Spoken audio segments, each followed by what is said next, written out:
Explorar el universo, una tarea que la ciencia aborda continuamente y parece no requerir de mucha ayuda. ¿Puede el poema más antiguo de la civilización occidental motorizar a la ciencia para descifrar un enigma?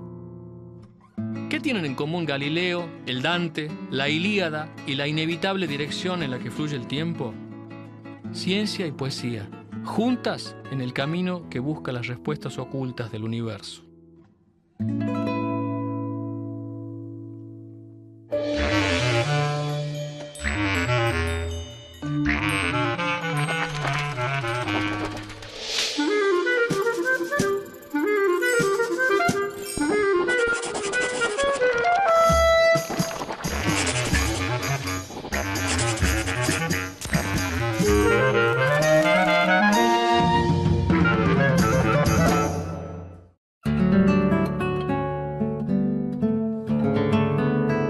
Los caminos de la ciencia y de la poesía se cruzan constantemente con un objetivo común: explorar el universo.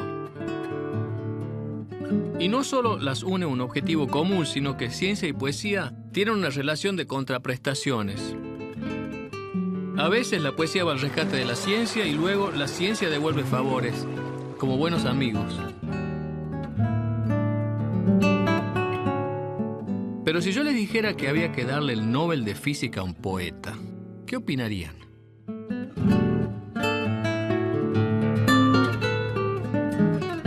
Hacia arriba ascendió, nadando lentamente, lentamente gira y desciende, pero solo lo percibo por el viento que golpea mi cara desde abajo.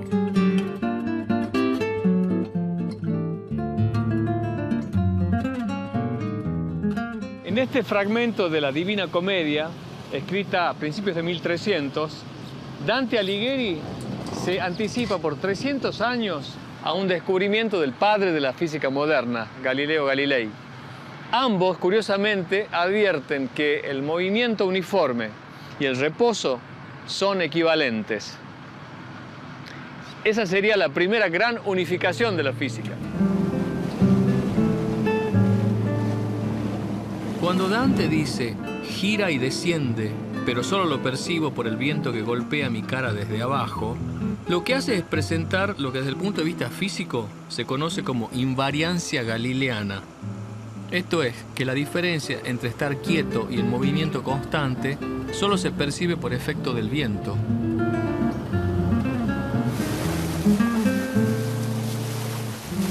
Mucho tiempo después, para demostrar la relatividad del movimiento, lo que Galileo propone es subirse a la cabina de un barco y tirar un chorrito de agua, obviamente que cae verticalmente. Y lo que él dice es que, si bien el barco se está moviendo, las gotitas no se van a desviar hacia la popa, sino que van a seguir en movimiento constante con el barco y van a caer en el mismo lugar, en la misma proyección vertical de donde tiro el agua.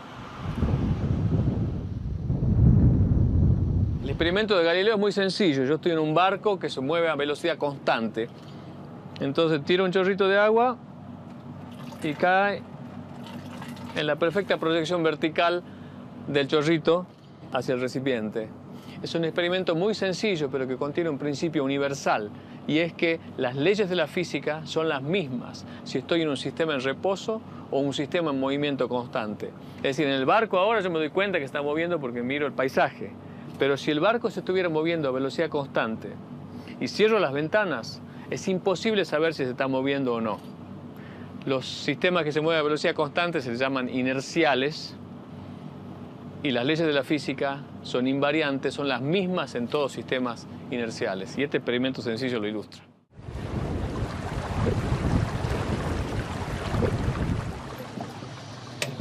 Otro ejemplo interesante sería, por ejemplo, tengo una moneda, la tiro y vuelve a mi mano, a pesar de que el barco se está moviendo. En este caso, el aire no le afecta tanto a la moneda. Pero lo más interesante de esta historia es que hay una obra poética, la Divina Comedia, el poema épico por excelencia, que se anticipa por siglos a un esquema científico. Un poeta se anticipa a la ciencia. Ahora digo yo, ¿será posible que la ciencia se valga también de la poesía?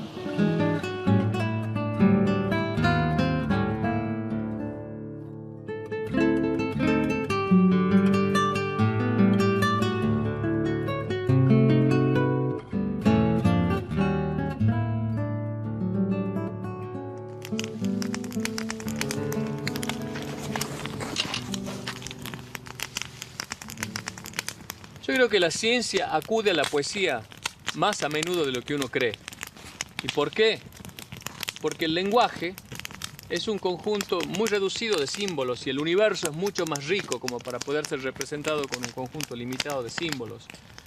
De hecho, la poesía existe en gran medida porque el lenguaje es limitado, porque el lenguaje representa un cuadriculado de la realidad de un universo continuo mucho más vasto.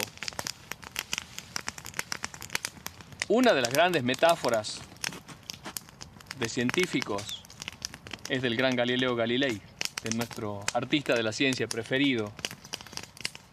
Galileo, que según Italo Calvino merecía tanta fama como científico que como creador de maravillosas metáforas, es autor de la metáfora del universo como libro. Claro, la idea de universo como libro, la metáfora de universo como libro, existía en el medioevo, pero Galileo la perfecciona. Y la perfecciona diciendo que está escrita, ese libro está escrito con símbolos matemáticos. El lenguaje de ese libro del universo son triángulos, cuadrados, círculos. Una gran metáfora de un físico. Y no es la única.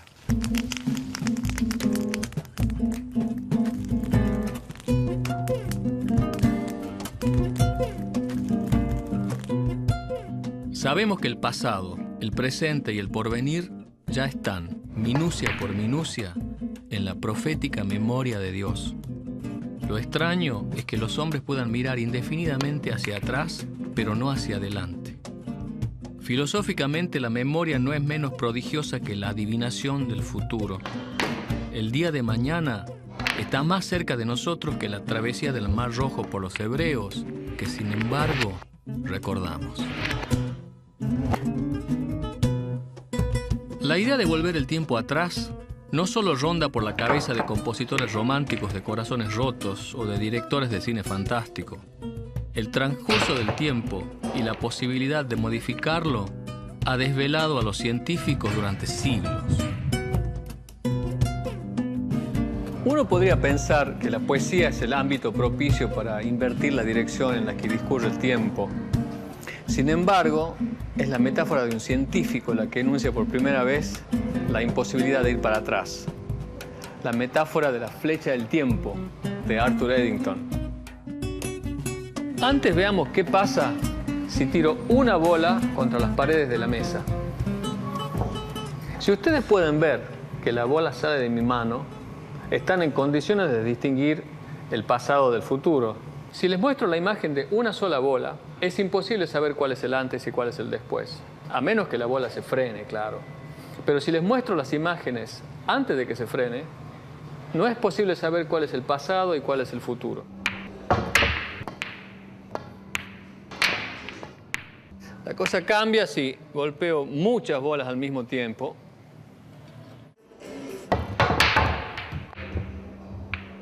Si les paso la película al revés, claramente hay una diferencia. Ustedes pueden saber cuál es el pasado y cuál es el futuro. Pero ¿por qué a veces no resulta tan claro distinguir el pasado del futuro? La cosa pasa por el hábito, porque no estamos acostumbrados a situaciones en que objetos como las bolas de pool se ordenan espontáneamente. El tiempo como flecha refiere al hecho de que hay una dirección preferencial en el flujo del tiempo, de que no es lo mismo ir del pasado al futuro que del futuro al pasado.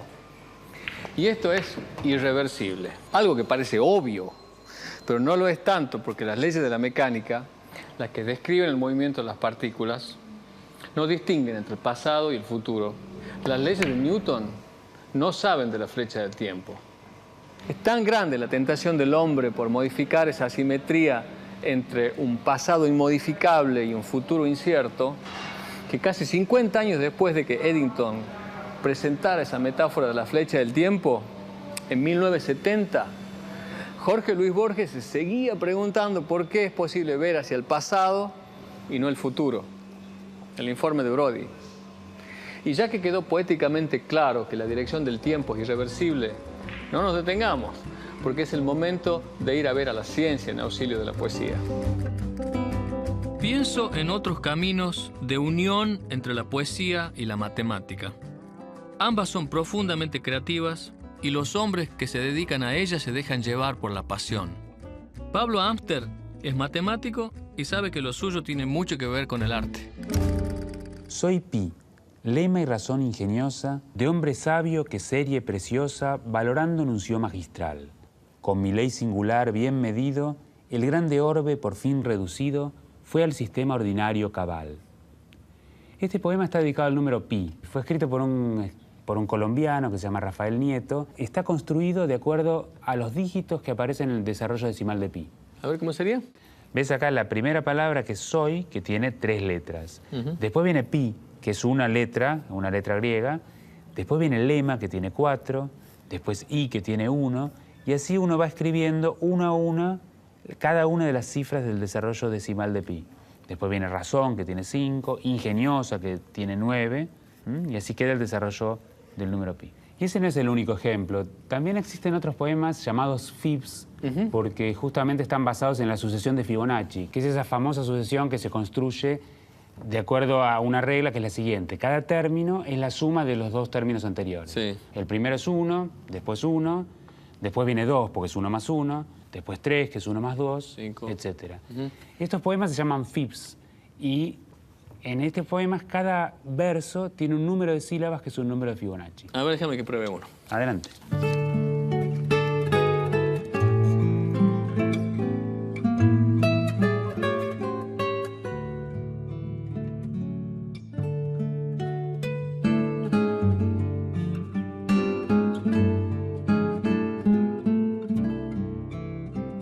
A ver, ¿qué te parece este fib? Sol, Dios, juntos, mañana. El fin del sueño y el comienzo de otra noche. Estrellas que encandilan de oscuros recuerdos. Esta última tiene 13 sílabas. Muy bien. ¿Apruebo o no? Está muy bien. Eso Sigo es todo probando, ¿no? Un fibeta. Hay otros ejemplos que vos puedas citar de usos matemáticos de la poesía o usos poéticos de la matemática. Hay muchísimos casos. Por ejemplo, había grupos de poetas que se reunían a componer de acuerdo a reglas matemáticas. Por ejemplo, un grupo francés, Ulipo, en donde ponían alguna regla matemática y en base a eso hacían experimentos. Por ejemplo, escribían novelas donde omitían una letra o ese tipo de cosas. Ajá. ¿Juegos matemáticos? Y juegos matemáticos, y había juegos de escritura automática. O sea, estaba ligado también a los grupos surrealistas. O sea, hay toda una conexión ahí de... Yo leí un ensayo tuyo sobre El Cuervo, el poema de Edgar Allan Poe, y su conexión con la matemática. ¿Cómo es el asunto ahí? Bueno, eso es algo muy lindo. En realidad, Poe escribió un ensayo que se llama Filosofía de la Composición, en donde explica cómo compuso este poema, el poema El Cuervo. Y dice que su deseo ahí es demostrar que las reglas de la composición siguen el desarrollo de un ejercicio, de un teorema matemático. Mira. Él en realidad explica que al principio tenía solamente el estribillo, el nevermore, nunca más, que es lo que se repite en el poema. ¿Y qué tiene que ver con la matemática eso? Y tiene que ver porque hay una lógica que se sigue de ahí. Él dice, bueno, el nevermore a mí me inspiró un clima melancólico, entonces a partir de ahí él crea una escena que es muy melancólica, de un amante que perdió a su amada. Ir para atrás, de alguna manera. Ir hacia atrás, va construyendo la lógica hacia atrás. En la escena hay un estudiante que está compungido por la pérdida de su amada y entra el cuervo y él le pregunta, ¿de dónde venís? Y el cuervo le dice, nunca más, que es lo único que sabe decir. Pero después, lo que es muy interesante en el poema es que este estudiante va como reformulando la pregunta hasta que finalmente le dice, voy a volver a estrechar en mis brazos a mi amada, y el cuervo le dice, nunca más. Pero además es interesante porque Poe lo dice bien explícitamente en el texto. Él dice que su deseo es demostrar que ningún punto de la composición puede ser atribuido al azar o la intuición, y que la obra marcha paso a paso con la precisión y rigurosa lógica de un teorema matemático.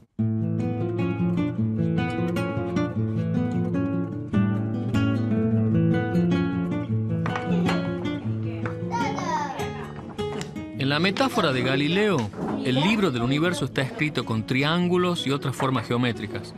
Si jugamos a acomodar esos bloques formando motivos regulares, vemos que aparecen simetrías, cosas que se repiten.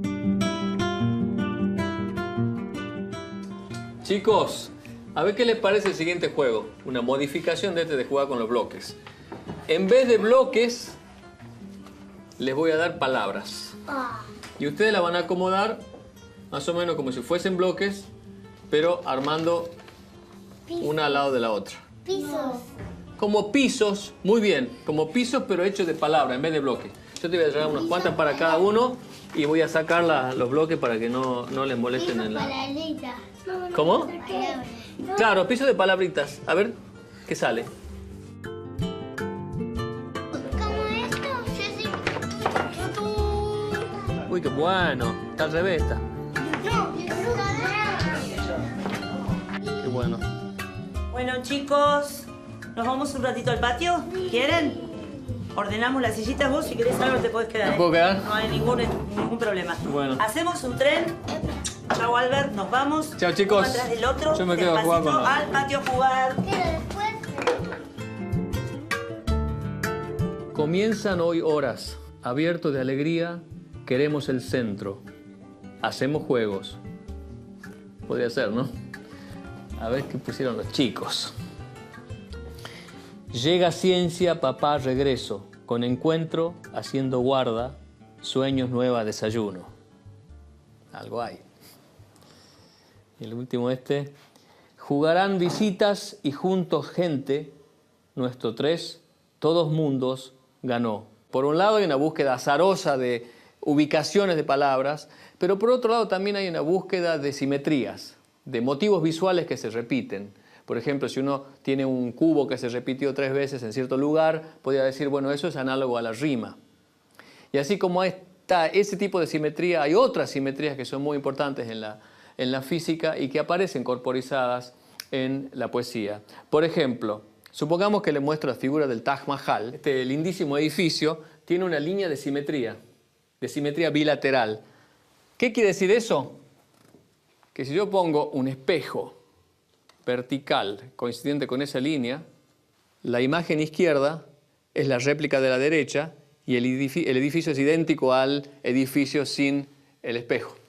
La contraparte poética de eso son los palíndromos, frases como capicúas que se pueden leer de atrás para adelante y de adelante para atrás y las dos tienen el mismo significado. El ejemplo que a mí me gusta más es este de Cortázar, que tiene de alguna forma encapsulada en pocas letras la historia universal. Adán y raza, azar y nada. Respecto del punto medio, es simétrico. Si uno lo lee de adelante para atrás y de atrás para adelante, es la misma frase. Claro, hay letras que no tienen simetría bilateral, ¿no? Como la N y la Z o la R. Pero la frase en sí misma sí la tiene. Otro ejemplo de simetrías es el caso de la simetría de traslación. Por ejemplo, si camino 5 pasos y después camino 7 pasos y después camino 5 pasos y la cosa se repite, y esos pasos fueran sílabas, lo que obtengo es la métrica del haiku, un verso muy popular en Japón, y que, por ejemplo, lo puedo ilustrar si pongo cubitos o formas geométricas en la mesa. Inspiró a la ciencia. Hacia Roma caminan 2 peregrinos a que los case el Papa porque son primos. Una gran parte de la poesía responde a estructuras métricas. Si se fijan, por ejemplo, los sonetos que tienen 14 versos, los octosílabos, por cierto, 8 sílabas, muy famosos en el folclore argentino. Y por otro lado, en la poesía del siglo XX hay una transgresión, una violación de esas leyes métricas a propósito. Un último haiku, original de nuestro programa, 575. Un gran poema inspiró a la ciencia. ¿Será posible?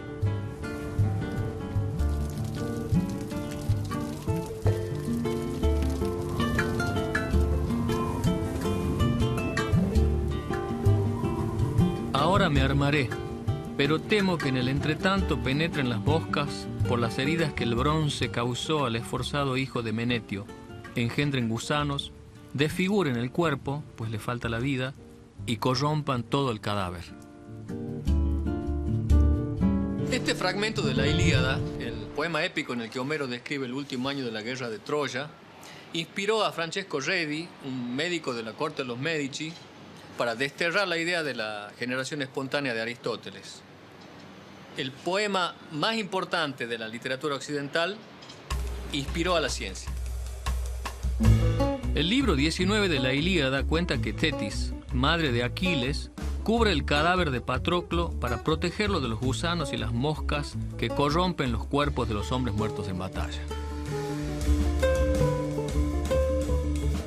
Durante siglos, el detalle pasó desapercibido hasta que en 1668 Francesco Redi empezó a hacerse preguntas.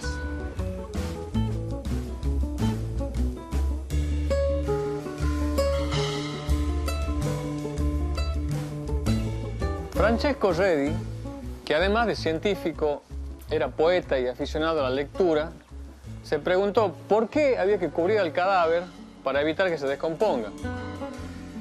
Según Aristóteles, la descomposición ocurría espontáneamente. Los gusanos y las moscas se generaban por sí solas. Cubierto o no, el cadáver se iba a descomponer. Motivado por esta duda, Francesco Redi decidió hacer lo que son los primeros experimentos controlados de la biología. El tipo agarró un sistema de frascos, un grupo de frascos, y en algunos puso un cacho de carne de buey, anguilas, serpientes, y en los otros pone lo mismo, pero los deja abiertos. A manera de alegoría, yo traje dos flores en sendos frascos para simular el proceso de descomposición con un frasco cubierto y otro descubierto. Al poco tiempo, algunas moscas se acercaron para comer y poner huevos y luego comenzaron a aparecer algunas larvas. En cambio, en el vaso cerrado no se generó ningún insecto. La madre de Aquiles tenía razón. Lo que demuestra Redi es que la descomposición no se produce por generación espontánea, sino por las larvas que se originan en los huevos que dejan las moscas, y no por generación espontánea de la carne en descomposición.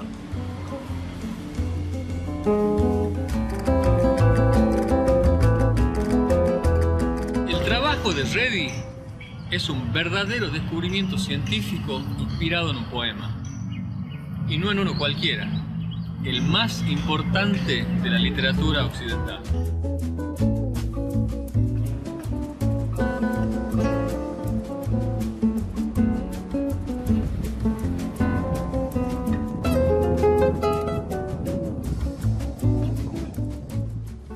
La física que acude a metáforas, poesías que se anticipan a la ciencia, científicos poetas, poetas que inspiran a la ciencia.